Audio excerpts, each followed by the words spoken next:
Hi, everyone. Welcome back to the Paste Studios. We're now live with Barnes Courtney. Barnes, thanks for being here, man. Dude, thanks for having me. This place is amazing. Yeah, dude, it's fun, man. I enjoy what we do here, and it's a total pleasure for us to show this stuff to people who obviously care about it. So I can't believe that Nikola Tesla died in this building. That's right. Like he was in full swing, like talking to pigeons and marrying birds and coming back here afterwards and thinking to himself, wow, what an amazing date that was. Yeah. And now I'm going to make some sciencey shit. Here, in this place. That is right. In room 3327 is where he passed. And there's also, I'll show you guys on the way out, there's a plaque on the outside that says, "Here died Nikola Tesla." Oh, yeah. And there's one outside in front of the room also. That blows my mind. I'm a huge fan of Nikola Tesla. Because he's such a weirdo, a brilliant weirdo. I'm a fan of those. Yes. As are we, man. This place is full of it. There's so much more history to this. We can talk about it offline. There's more than we've even gotten into. Yeah, can we just not do any of my music today and just do a speak history about lesson? notable figures that have been in this building, please?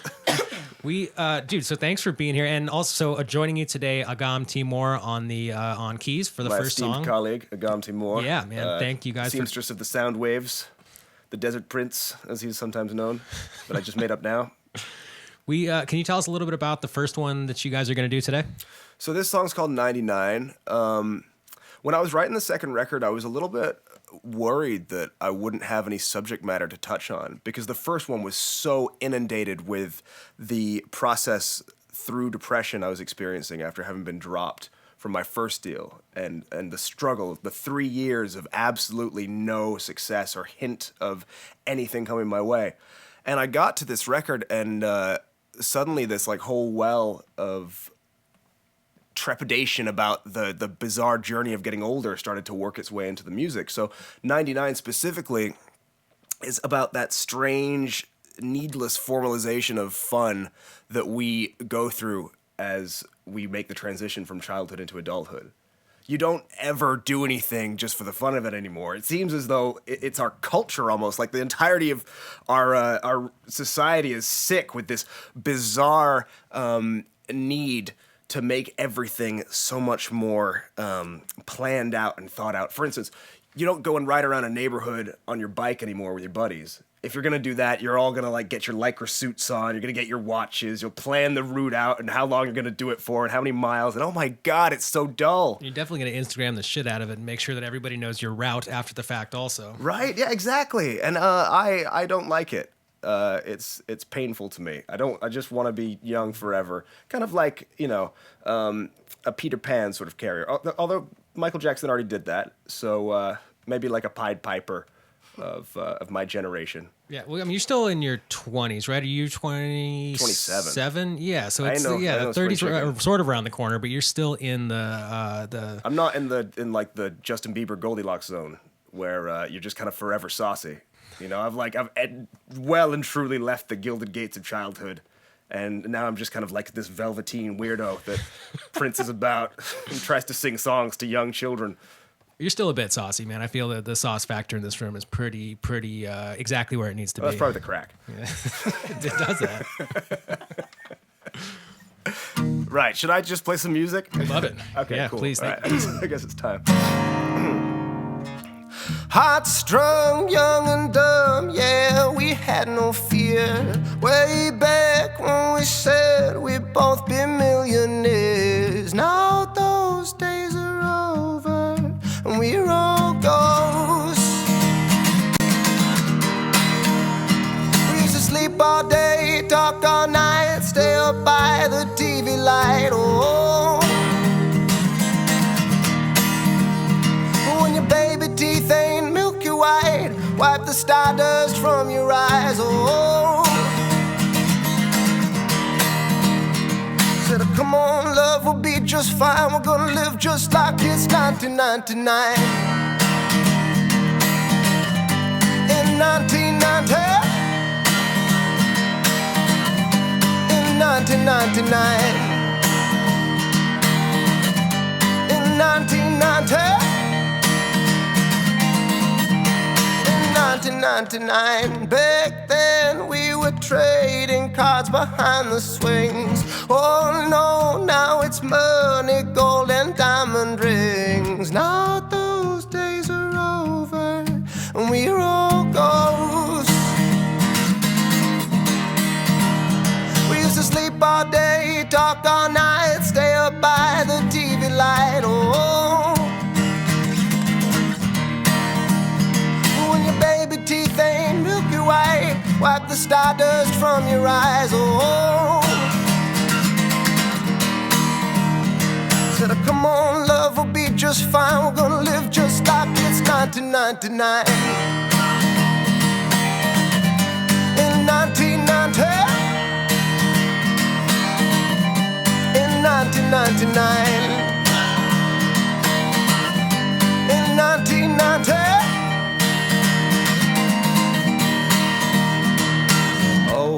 Oh no, where does it go? Well, whatever, fill your body up with chemicals. Oh no, kaleidoscopes. Well, whatever, living better in 1990. In 1999. In 1990. In 1999. In 1999.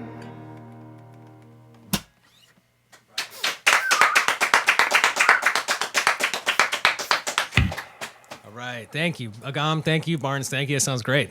Thanks, brother. Yeah, man. So can we talk a little bit? We were talking a little offline about the arrangement of how arrangements come together for sessions like this and for radio stuff versus what we hear on the album. Can you talk to us? So I know. So you just played 99, the current single. You're gonna play a couple off the Attractions of Youth, the album. Mm-hmm. Can you talk to us about some of the arrangements that we hear on the studio versions versus how you guys chose to do it here today?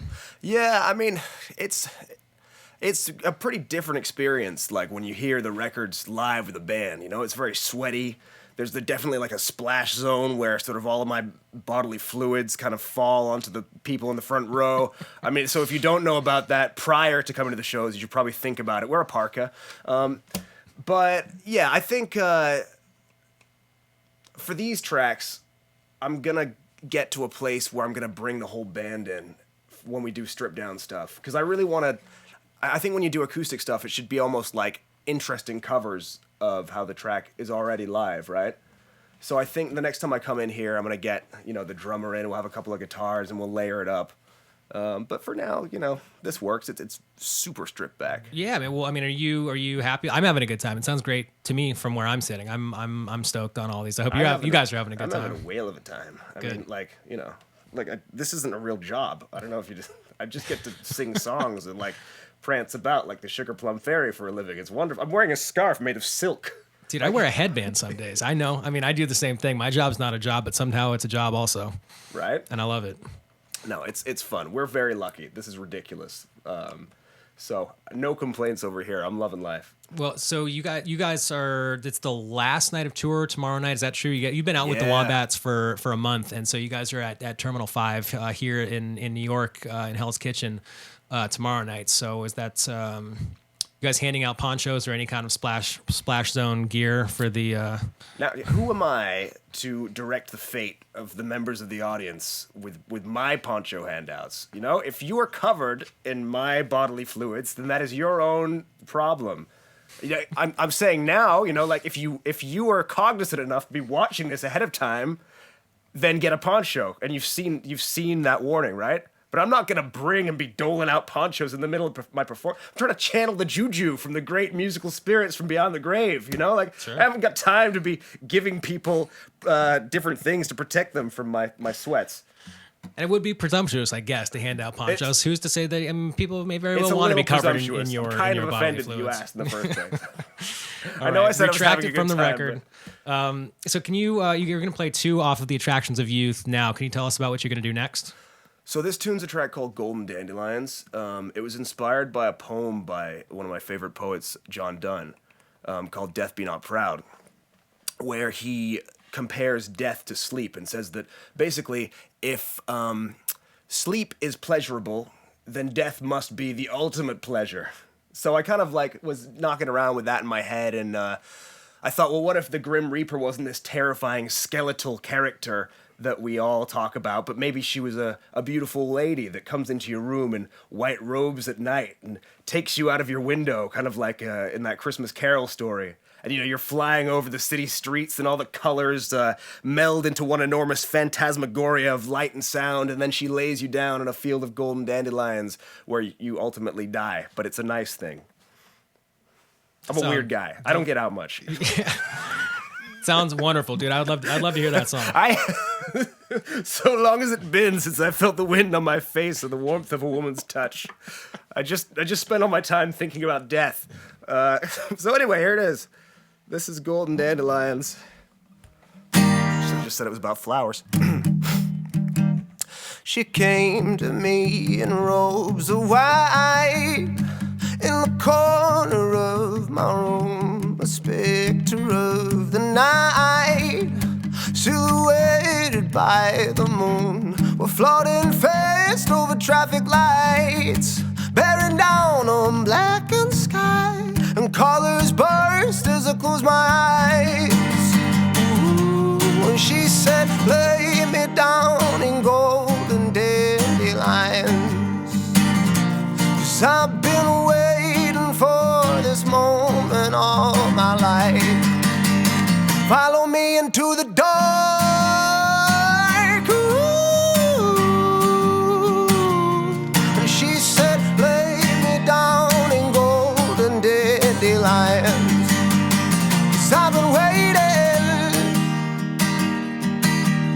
1,000 pictures in my mind, in a painting of the past. I'm brushing over lines, and I'll paint them all again. We're floating fast over traffic lights, bearing down on blackened sky, and colors burst as I close my eyes. Ooh, and she said, lay me down in golden dandelions, 'cause I've been waiting for this moment all my life. Follow me into the dark. Ooh.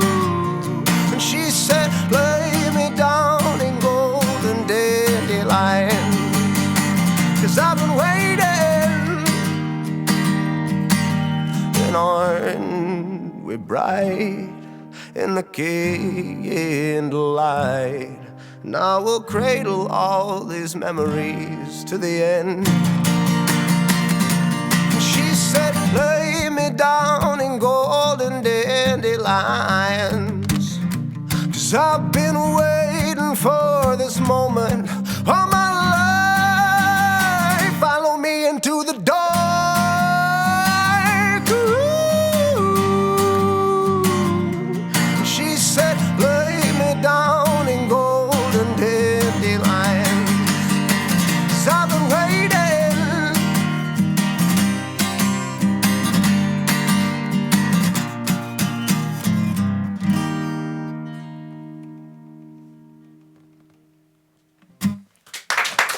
Thank you.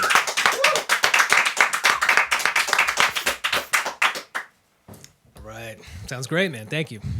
Yeah, man. Thanks Yeah. for having me in this gilded Yeah. palace of history. And Yeah, dude. A lot of and some of the artists that you've shared stages with are. I mean, there's the Who is right there, right next to you. I saw that. Yeah, that's crazy. Yeah, dude. There's one. I'll show this to you offline. I promise this isn't going to turn into just an interview about these tapes behind you. But there's one. Have you wouldn't mind. seen video of? There's one where Keith Moon just goes face down behind the drum kicks. He's taking something. Like he's loaded. So he goes face down, and they've got to pull somebody out of the crowd. And Roger Daltrey, Pete Townsend, they're just like, yo, does anybody know how to play our songs? Like, actually? And they pull this No. 17-year-old kid out of the crowd who finishes up the show, and that's on that tape right there. Can I It's watch outrageous. that? Yeah, man. It's all up on the site. I'll show it to you as soon as we wrap. It's crazy. That's phenomenal. Yeah. I'm such a big fan of those guys. When I did the support, I had to do it acoustic. That was the deal. So I'm like in front of all these Who fans who, you know, don't give a shit about me. You know, just being honest. In this same, or just in solo acoustic or acoustic with band? Just completely just by myself, solo acoustic. And I'm like shaking like a leaf backstage because I'm like at Wembley Arena about to go on for this support set. And this woman comes up behind me and she's like, hey, it's okay, baby. Like, don't worry about it. You're going to be fine. She kind of sidles up next to me. She gives my butt a little squeeze and a little pat. So you're going to be all right. Don't worry about it. So I go on and do my set. And I come off. And then I see her with this guy. I'm like, that's Pete Townshend's wife. I just got felt up by Pete Townshend's wife. So I went to the bathroom and thought about that for a few minutes. And now here I am. Fresh from the Pete Townsend wife fondle. Sorry, Pete. I may have exaggerated the fondle. She might have just tapped me on the ass a few times. I don't know. I can't verify that story. Dude, he's seen it all. I am positive that he's not bummed out by that story if he's listening right now. If anything, he should be turned on by it.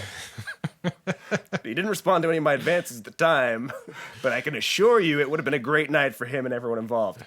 But I must say that Pete Townsend is one of the nicest dudes I've ever met in show business, especially like at that huge. And I couldn't even speak to the guy because I was so. And I don't usually get starstruck, but when it's Pete fucking Townsend from The Who, I was just like. Mm-hmm. And he made a real effort. He came over and spoke to me in the cafeteria. He like listened to my EP ahead of time and came and spoke to me about that. Roger Daltrey was kind of angry about something or other. I didn't know, he didn't talk to me a lot, but I mean, maybe he channeled that into his performance. Yeah. Who knows? Maybe if you had given him a little pat on the ass, that would have cleared it right up and would have changed his mood. Exactly. If Missy Townsend had been doling out the ass pats to everybody, then it would have been fine. But I was the sole benefactor of that particular service that day. Oh, wow. Dude, thank you for sharing that. So now we all know, and the internet now knows all about that, as they should. They need to. It's time. It's time that came out. So you're going to do a third one off of the Attractions of Youth today. Can you, a second one off of Attractions of Youth. You played 99, which is the current single, not on that album, but the Attractions of Youth is was that your first Capitol album? Am I telling the truth? Yeah, it was my first album ever to be released. Well, all right. I've been doing this for like 10 years, but, just kept kind of almost getting to that point, and I had to deal with Island, and then it didn't quite come off, and, I've been doing lots. But if you roll the dice enough times, eventually you win, children at home, if there are any children or anyone at all watching this. Dude, numbers are pretty good. There's an audience right now. There's people out there watching. Over 12 people are watching you, Bards. Not as many as Tom Morello, but still a good number of people are interested in what you have to say. And that is a wonderful takeaway from this entire thing. Just keep on rolling the dice and keep on putting yourself in the position to succeed. And it happens eventually. Or it doesn't, math. but you have to keep on doing it. No, don't tell me that. I really need this. Don't ruin my dreams live on the internet.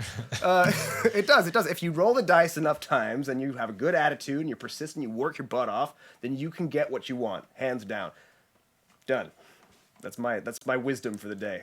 Perfect. Can you tell us a little bit about the next one that you're going to play? I forgot. All right, fine. So this song is called Fire. I think when I was, because you got to understand, my whole life was this constant upward trajectory in music. I started my first band at 14 and we really sucked. And then we got a little better and we started winning Battle of the Bands. We got on this TV program. It was like a televised Battle of the Bands, and I got my first manager, signed my deal, moved to LA. So like the first time I moved out of my parents' house, straight out of high school, I was in this like label paid accommodation, not having to do anything. And I literally made music, played video games, and sat in my bed and watched old episodes of Pokemon from like 1998.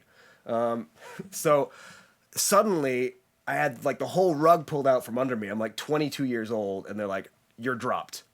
And it was just like, it's like I've been saving up all of the adult life lessons and challenges over the last couple of years and they all hit me at once. And suddenly like I'm homeless, I've got 0 qualifications and everybody just assumes that I'm like a fuck up and I failed in life. So after 3 years of this, I was incredibly depressed. I couldn't leave the house because I didn't have enough money to go anywhere. I had enough for like basic necessities, and I'm like sofa surfing and stuff. And I guess I wrote this batch of songs from which Fire's from as like incantations to myself. So every time I would play them, they would be reminders like, no, keep going. You got to keep doing this. This is what you were supposed to do. Like, no, I'm not going to give up and accept defeat and be bogged down by failure. I've got to keep on keeping on. Okay, cool. So in an incredibly roundabout way, it's about fire. Lonely shadows following me. Lonely ghosts come a-calling. Lonely voices talking to me. Now I'm gone, now I'm gone, now I'm gone. My mother told me, son, let it be. Sold my soul to the calling. Sold my soul to sweet melody. Now I'm gone, now I'm gone, now I'm gone. Lord, give me that fire. Lord, give me that fire. Lord, give me that fire. Burn, burn, burn. Oh, 1,000 faces staring at me. 1,000 times I've fallen. 1,000 voices dead at my feet. Now I'm gone, now I'm gone, now I'm gone.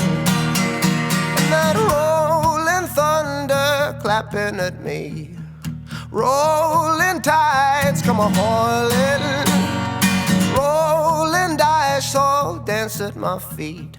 Now I'm gone, now I'm gone, now I'm gone. Lord, give me that fire. Lord, give me that fire. Lord, give me that fire. Burn, burn, burn. Ghosts and devils come a-calling, calling my name out, lost in the fire. Sweet virgin, your blood is calling, calling my name out, lost in the fire. Lord, give me that fire. Lord, give me that fire. Lord, give me that fire. Burn, burn, burn, yeah. Lord, give me that fire. Lord, give me that fire. Lord, give me that fire. Burn, burn, burn.